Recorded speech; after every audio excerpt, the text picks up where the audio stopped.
যে ঘরের মধ্যে সূরা বাকারা তেলাওয়াত করা হয় সেই ঘর থেকে শয়তান পালিয়ে যায়। যে ব্যক্তি সূরা বাকারা নিয়মিত তেলাওয়াত করে তার জীবনে বরকত নেমে আসে। কি আসে? আল্লাহর রহমত আর বরকত নেমে আসে।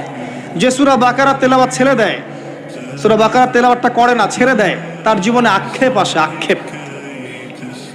সূরা বাকারা এবং আলী ইমরান কিয়ামতের মাঠে মেঘের মতো থাকবে, যা পাঠককে ছায়া দিবে ইনশাআল্লাহ তাআলা। এছাড়া আপনারা জানেন যে প্রত্যেকটা হরফে 10টা করে নেকি আপনারা পাবেন। আলিফ লাম মিম বললে মিনিমাম 30টা নেকি পাবেন ইনশাআল্লাহ তাআলা। আয়াতুল কুরসি প্রত্যেক ফরজ নামাজের পর একবার করে যে পাঠ করবে, মৃত্যু ব্যতীত এই ব্যক্তির জান্নাতে যাওয়ার কোনো বাধা নাই।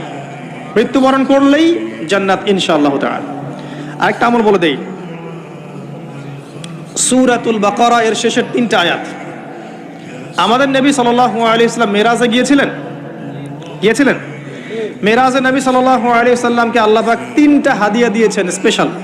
কয়টা? তার প্রথমটা হচ্ছে 50 ওয়াক্ত সালাত, যেটাকে আমরা এখন 5 ওয়াক্ত পড়ি, কিন্তু নেকি হবে 50 ওয়াক্তের। যে 5 ওয়াক্ত পরে 50 ওয়াক্তের নেকি হবে ইনশাআল্লাহ।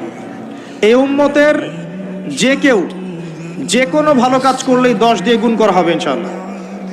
1 টাকা দান করেছেন, 10 টাকার নেকি পাবেন মিনিমাম। একটা ভালো কথা বলেছেন, 10টা ভালো কথার নেকি পাবেন ইনশাআল্লাহ। একটা রোজা রেখেছেন, 10টার নেকি পাবেন ইনশাআল্লাহ। এই উম্মতের জন্য খাস, একটা ভালো কাজ করলে 10 গুণ বাড়িয়ে দেওয়া হয়, কিন্তু একটা খারাপ কাজ করলে 10 গুণ বাড়ানো হবে না, একটাই থাকবে ইনশাআল্লাহ। প্রথম হাদিয়া 50 ওয়াক্ত নামাজ।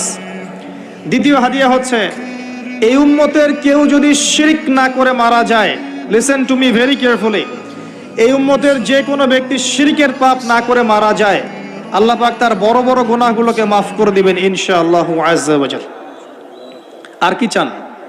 আল্লাহ পাক বলছেন হাদিসে কুদসির মধ্যে, হে আদম সন্তান, তুমি যদি আমার সামনে আসমান জমিন সমান পাপ নিয়ে হাজির হও, আসমান জমিন সমান গুনাহ নিয়ে হাজির হও, কিন্তু আমার সাথে কাউকে শরিক করো নাই, শিরকের পাপ নাই, তাহলে আমি আল্লাহ তোমার সামনে আসমান জমিন সমান ক্ষমা নিয়ে হাজির হব। বলেন সুবহানাল্লাহ।